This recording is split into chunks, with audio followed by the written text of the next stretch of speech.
Okay, I wanted to repeat what I said earlier about Prophetess Anna, because it's important, and Billy asked me to say it again the best I can. We understand that in the Old Testament, the women prophets were a revelation about the nature of the church. The male prophets revealed Christ, or revealed the Messiah. And throughout the Old Testament, the prophecy came through very old women who were sort of dried up and unable to bear children, already well beyond the age of bearing children. So they were born no fruit, as they say. And then through a special miracle of God, they give birth to a son. And in every case, the son is somehow a revelation about Christ. Because if Sarah gave birth to Isaac, who was the founder of the holy nation, and Jesus Christ founded the new holy nation, we've seen that in the conduction to the cross, the new nation named after you, that is Christianity.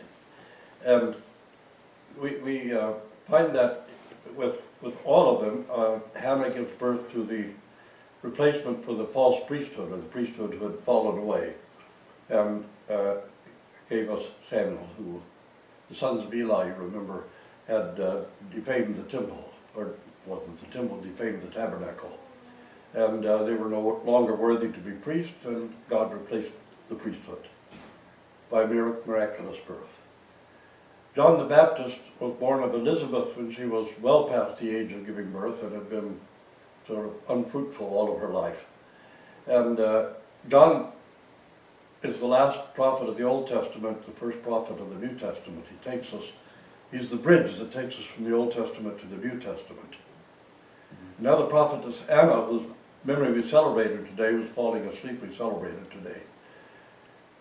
She's also old and barren and without a child. This time when God interjects and miraculously makes it possible for her to have a child, instead of a son, she has a daughter. And her daughter is the ever-virgin one, the Theotokos, the mother of God. And we see this huge shift in prophecy all of a sudden, because there's a completely new revelation taking place. The mystery of the church had been revealed through these old women, because the church was fallen, didn't bear the fruit of salvation. Now Anna gives birth to a young woman instead of a son. And this shows us that there's a huge shift in prophecy and revelation, a huge change. The virgin is a type of the fullness of the church, which is reborn. Now all of a sudden the church is going to be fruitful and bear redemption and salvation for mankind. The church is going to be renewed and restored. No longer a barren old woman, but a vital young woman full of life.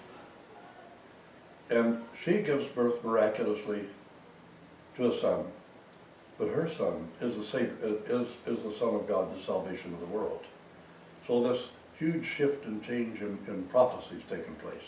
And we should really understand this in the life of Joachim and Anna and the life of the Theotokos, that the church is no longer barren and worn out, not bearing the fruit of salvation. But through Mary, the church has become new. It's been restored. It bears fruit, and the fruit it bears is the salvation of mankind, our Lord Jesus Christ. And she's sort of restored to the ancient prophets who always gave birth to a son. And Anna alone gives birth to a daughter. And that is a huge shift in the prophecy, and we realize that we're passing from one epoch or one era into something new, and something that's suddenly vital and filled with life. And that's commemorating the Theotokos, commemorating the Mother of God. We should bear that in mind, remember it. But today we're going on with about the prophets. In the time of the prophets Amos and Hosea was, we always somehow in English call him Prophet Jose, and I like to say the only Mexican in the Bible, but Prophet Hosea in Hebrew. And at that period of time, the northern kingdom of Israel, remember, because of Rehoboam and Jeroboam and their sort of transgressions, Israel and Judah split apart, and they became two separate kingdoms, and they had no unity anymore. But Judah had been pretty well put down by the northern kingdom, and the northern kingdom actually occupied some of its territory, and Jeroboam, I guess the second, kept careful watch on them to make sure they stayed subjective. But the northern kingdom became very wealthy. They had vast trade agreements, and they were trading by sea, and they had peaceful relations with what's today Lebanon, the kingdoms in Lebanon, and with Damascus and the other kingdoms around them. And they became extraordinarily wealthy. At that time, at least, Jeroboam tried to restore proper relationships with Judah, realizing that unity made them all stronger and it was better for everyone. But at the same time, something that we see so repeatedly in history, and we see it in our own time, and it's sometimes seen as something political rather than as something spiritual, and yet it's a spiritual sickness that takes hold in communities or nations that become very wealthy. You saw it in Byzantium, we saw it in Rome, we saw it in, and now today we see it in all of our, I'd say our British societies, our Canada, the United States, and other very, very wealthy societies. That the wealth becomes concentrated in fewer and fewer people, and they don't really care about the poor. Sometimes they'll even destroy the poor to gain more wealth. Oh, you always have some people who are more charitable than others, but overall the community, the society itself, concentrates wealth, and the poor suffer more and more. It's a simple fact that if you want to see the third world in all of its depressing reality, all you have to do is go to Los Angeles or someplace. We're not wealthy enough to have quite that much depression here, but the wealth belongs to 1% of the top 10%, have more wealth than everybody else. Some people are so wealthy that they have more wealth than some nations do. Literally have more wealth than some nations do. And somehow a society that gets that way, there's a huge portion of that society that despises the poor and will use and persecute and destroy poor people. And you find it in people who oppose the minimum wage, for example. The poor are poor and they jolly well should be poorer yet. In the time of, I think, Malthus and Ricardo in the 1800s, when Britain was at the height of its empire and the wealthiest country in the world, these two theoreticians, call them economists, thought that ordinary people should make barely enough money and wages to survive, just barely enough to survive. So they didn't breed and produce too many other people who would, be a burden on society. And this is a little bit of history we like to skip, but that's the reality. And I find that even within our own church, we have people who we would call right-wing, who only like the holy prophets when they say something horrible or frightening, when they talk about punishment or destruction. But somehow they don't like the prophets at all when they talk about the concern about the poor. And this is where Amos comes in. Amos was a simple shepherd, and I think he was tended to sycamore trees for farmers and people. And when the spirit of prophecy came on Prophet Amos, the first thing he began to speak was the misuse of what was being done to the poor and the ordinary people of the kingdom. As he said, you sell the pious for silver, and you sell the poor for a pair of sandals. And this is a part of it that we need to pay attention to, because Moshe, Amos, and other prophets were talking about precisely this. And this is when societies collapse and crumble, when we come to that point. And I think I want to read, I put it here somewhere, I can find it again. You know, the prophet says that the beast of Bashan, they're in the mountains, they oppress the poor and crush the needy. And this is what the prophets, most of these prophets at this particular period of time are talking about. So it says, behold, the day comes when God, says God, that the plowman will overtake the reaper and the treader of grapes, him that sows seeds. And the mountains will drop sweet wine and all the hills shall melt.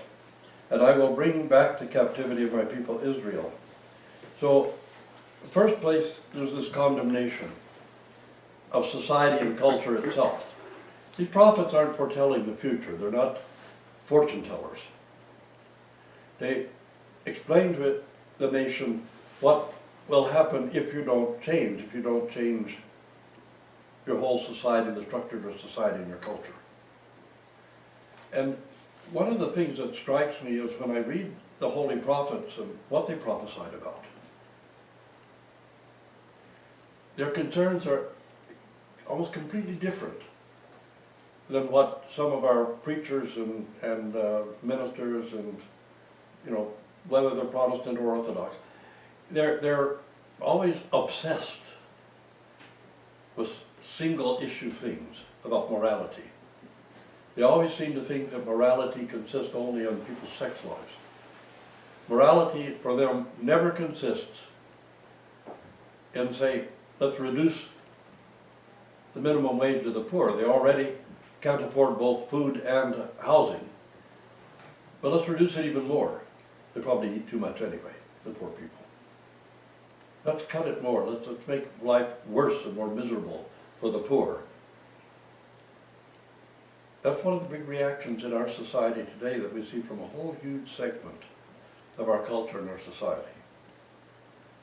The prophet Amos and prophet Hosea are speaking precisely to those people in our own time, in our own day. And sometimes people think, oh, the prophets foretell the future. No, they don't. No, they foretell the consequences of what we're doing ourselves, and the consequences of the kind of life our society and our culture has. And yet there's always that promise at the end that I just read, that if we come back to an understanding of our relationship with God, then God will restore us also, and restore the nation as well. And I think I said once before that in the Old Testament, in the law itself, we don't read everything in the scripture, we also have the Talmuds and other commentaries, that in the old Israel, it says if a man steals your Paschal lamb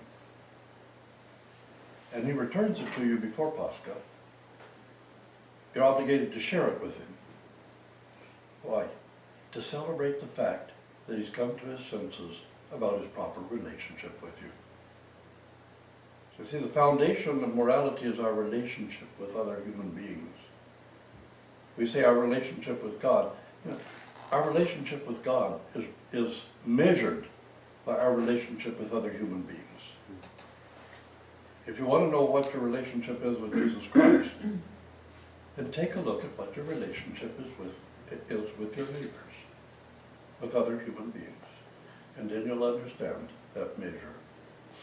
But this, we were going to deal with Amos, and we'll go back to Hosea because he's my favorite, prophet Hosea. It's to me, the prophet Hosea is the Old Testament gospel. It's the gospel of Jesus Christ in the Old Testament. And this is the thing that we ourselves can do very little about changing our society and our culture, but we do need to know what's wrong. And we need to try to keep ourselves from participating in some of these things.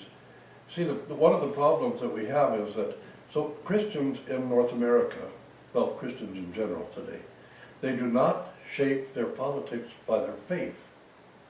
They distort their faith to fit their politics. They distort the gospel to fit their politics. but they never allow the gospel to shape their politics. Most of the believers in our day don't believe. Most of the very religious people are very religious, but they have no faith, no real faith in the living God. They have a faith in an idol that they've created, that they've recreated God in their own likeness and image, and even distort Jesus Christ to try to reshape him in their own likeness and image. And that's why they like the verses and the chapters in the scripture about punishment and condemnation and all of these horrors. But they don't like the criticisms of the rich and what they do to the poor. That's one of the great problems, is that we can't do very much ourselves. We're small people. But we don't have power. Nobody listens to us. We don't have authority. And yet, to know in our hearts what's true and what's right, and to try to live that in our own hearts, to see that all humanity is essentially good, and that most human beings are actually basically kind, and that kindness is next to godliness. And that's, it's for us to assimilate those things into our own hearts, even though we're pretty well powerless. We don't have political power. Nobody in politics is going to listen to any of us. And the rich don't care what we think. You know, sometimes we see somebody that who's very, very wealthy that we can truly admire because they use their wealth for other people. And some of these people give millions of dollars to other people to help, whether it's in people who don't have water in Africa, whether it's poor in the United States or Canada, and all of these.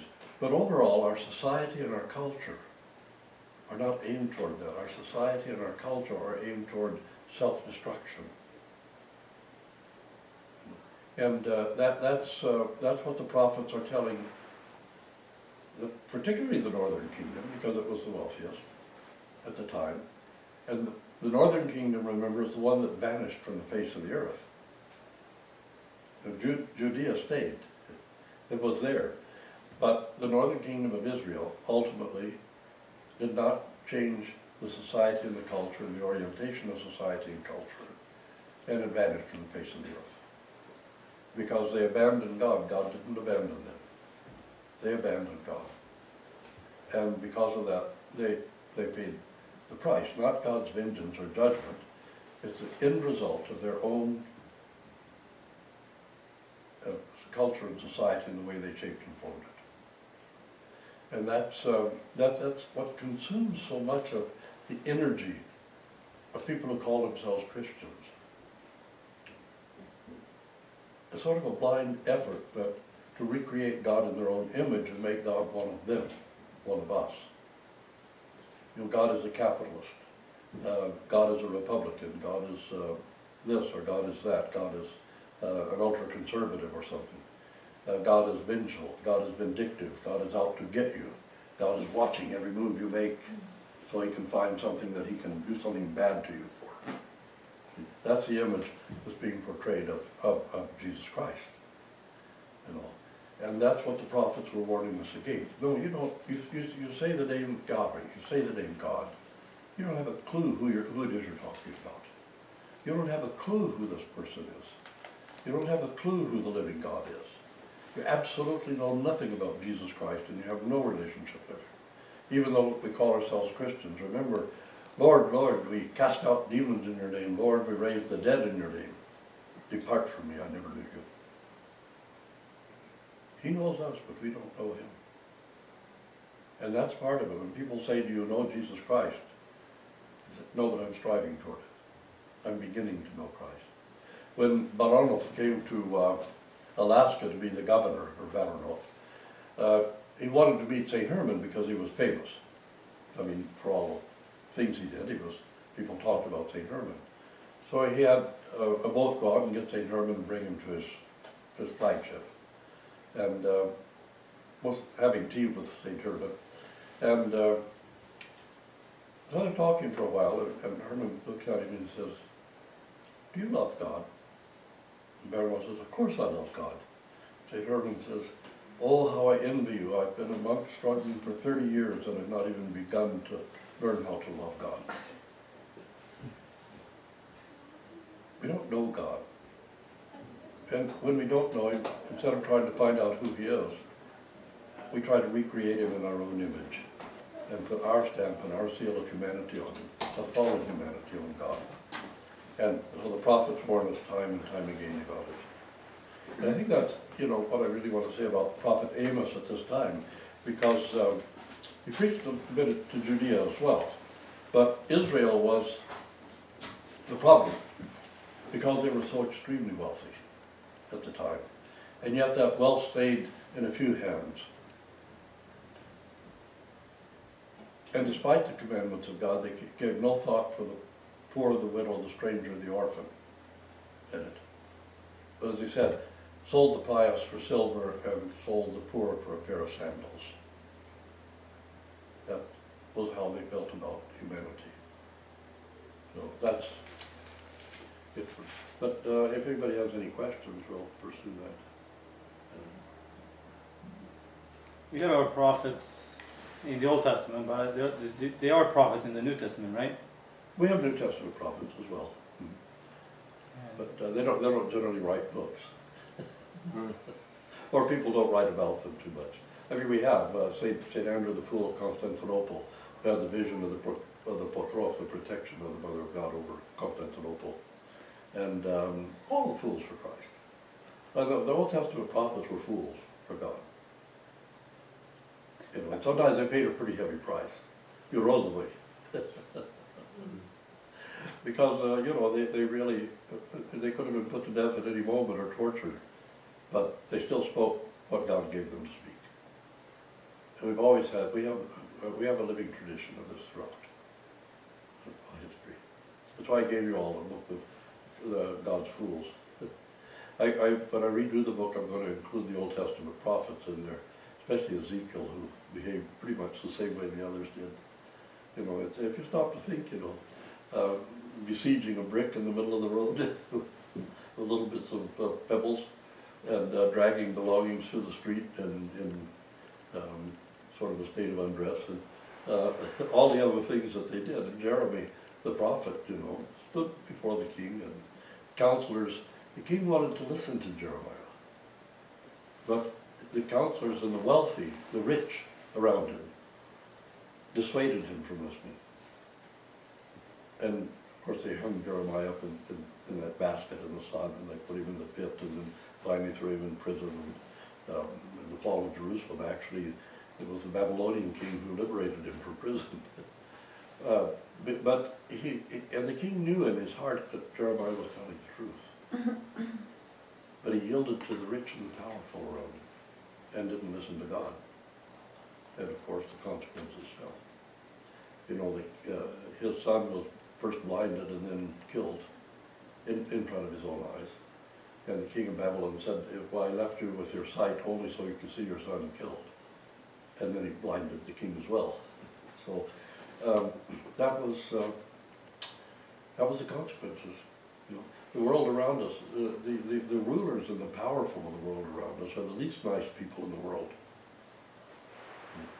And they're the ones who will do these horrible things to other people. But we persecute those, and this is a thing that, I can't repeat it enough, and I've repeated it, I know, many times. The person you hate is somebody that your master loves.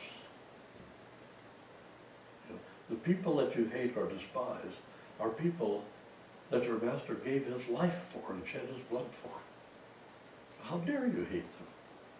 How dare you condemn them? That's the thing, and then people come up with this. I think the ugliest and meanest of sayings that I hear from Christians is, hate the sin but love the sinner.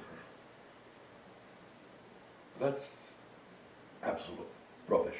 Nobody does that. It's just a cheap, tacky excuse for hating people. It's just another bit of our hypocrisy and bigotry.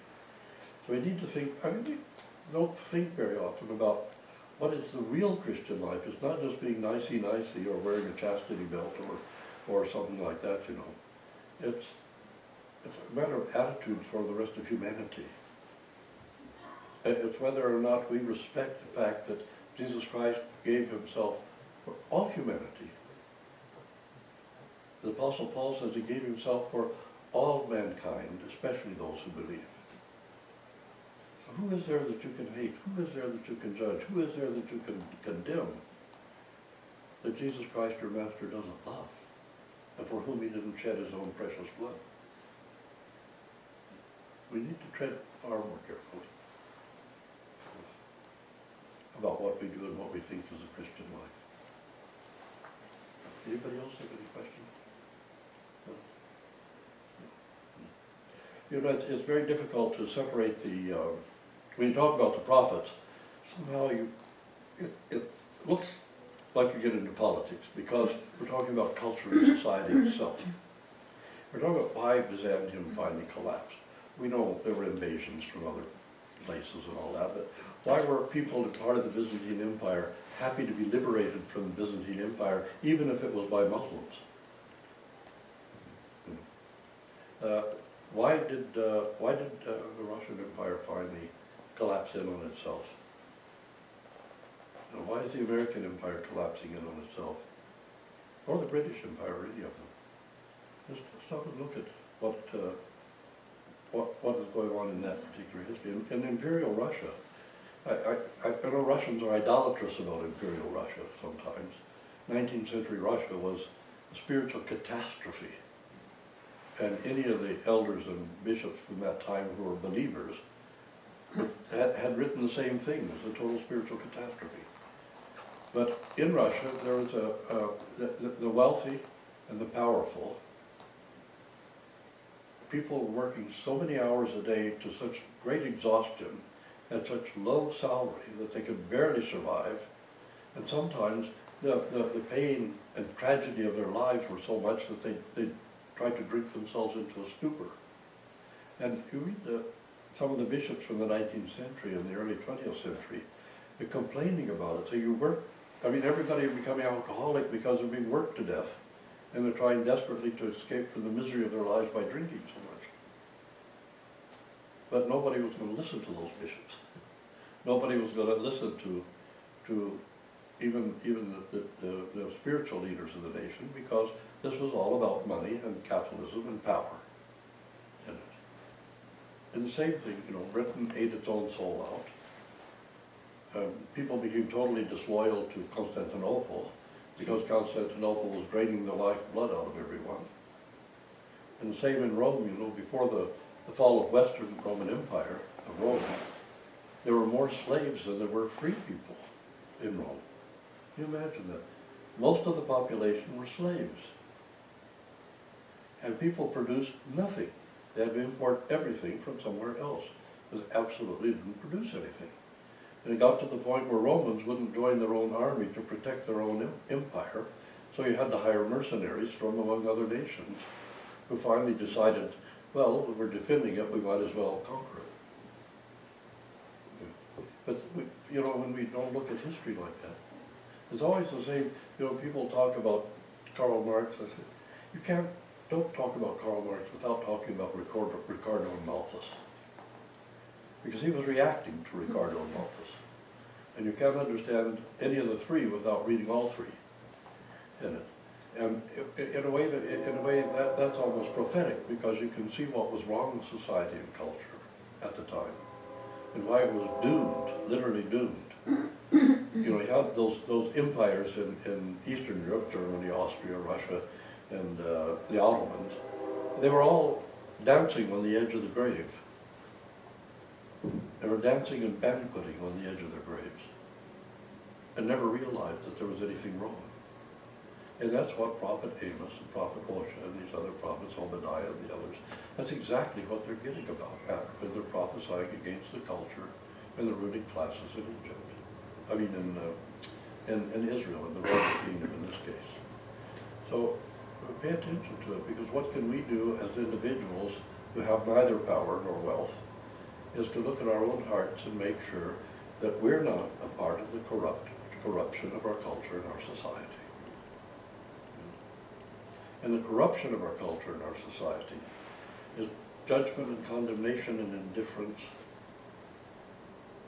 and a willingness to destroy other people to get ahead and to get wealth for ourselves. That's part of what our culture and our society are all about. And we're talking about our farming days, when we used to farm 100 and, I forget what it was, most people had 180 or something acres. It was a quarter section anyway. And you'd make a living at it. The whole family worked on the farm. And you had ordinary machinery, and it was pretty hard work because we didn't have air-conditioned tractors with a little refrigerator and a stereo system in them like they do nowadays. You know, you pop open the fridge and have a beer while you're programming where your tractor's going to turn up at the next corner of the field and all. But now we have, you can't make it without maybe 1,000 acres. And corporate farmers have taken over the farms, and people who would have been farmers are working for the corporate farms. It's no different than the Soviet communal farms, collective farms. They're just collectives. You know, you don't have small business anymore. Walmart's just a Soviet-style collective, for heaven's sakes. It's just that instead of commissars, you have investors. But people work for barely a living salary, sometimes not even a living salary for these places. And we go there and buy things cheap that are not made in America or Canada. So we have a balance of payments problem. We import everything from a third world country because we want to get it cheaper, not because we want to support our own nation, our own culture, our own society, and our own people in our own country. So we want to use an advantage, and this is what we have done with people who live in tents while they're working full-time because they can't afford both a place to live and food. And we have that, and more in the United States, of course, because we're a smaller population. But we're in the same position as Israel was before the destruction of Israel, before the Assyrians wiped out the existence of the nation in it. But all we can do is, in our own hearts, be very, very careful and tread carefully, because we're on very thin ice when we're judging and condemning other people or excluding other human beings of any kind, of any sort. And when we look at our neighbor and say, well, you think of how many times you felt like you despised another person. If you're Romanians, it was always a Romanian. If you're Russians, it was always a Russian. If you're Serbs, it was everybody else. But well, you know, we have the motto of Serbia is only unity saves the Serbs. I think I told you one time, somebody said that Samo slogan, you know, only unity saves the Serbs, and my cousin says, how would we know? We never tried it. But this is our problem. The church is the uniting force, the uniting factor. It brings us all together. I mean, look, how many national backgrounds do we have in this room right now? And yet we're all one family, one community, and for the most part we all love each other. But it's the church that does that for us. It's the church that makes us one and unifies our hearts and our souls together. But never mind our languages or something, our hearts and our souls are united together in Jesus Christ, in the church, because of the church. And this is our refuge, and this is our place of consolation and comfort and hope. And we've been given that great treasure in that great measure. But we need to remember that we have to tread carefully. If we're going to call ourselves Christians, we need to finally become Christians. We need to learn what it actually means to become Christians. And our heart has to be open to everyone. I mean, look at Apostle Paul. How many times was he beaten and left for dead? How many times cast into prison or betrayed by his own people? Betrayed by false brethren, as he says. And how many times did he go along those roads in those days, very dangerous, in the heat of the sun with no refuge, or in the cold of winter? And yet Paul's heart was open to nations that didn't exist yet and to languages that were not even spoken yet. He embraced them all because he understood who Jesus Christ is. And the church opens the heart and brings us all in and makes us one out of many. So we are one, but the rest of humanity are our brothers and sisters. And when we don't understand somebody, we judge them. What would be truly Christian is to try to learn how to understand them instead. To try to know who they are and what drives them. And every time we see somebody, always remember, you have no way of seeing into that person's heart. You have no way of seeing into that person's soul. You have no way of seeing into that person's mind. You don't know what pain, what sorrow, what suffering, what grief they're enduring. But you can make it infinitely worse for them by your own hypocrisy and bigotry. So this is the thing. Remember, prophets are talking about that very thing. The prophets didn't just prophesy to Israel and Judea. They prophesied to the other kingdoms around them because they understood that those outside Judea and those outside Israel were still loved by God. And he still cared about them. Anyway, that's enough.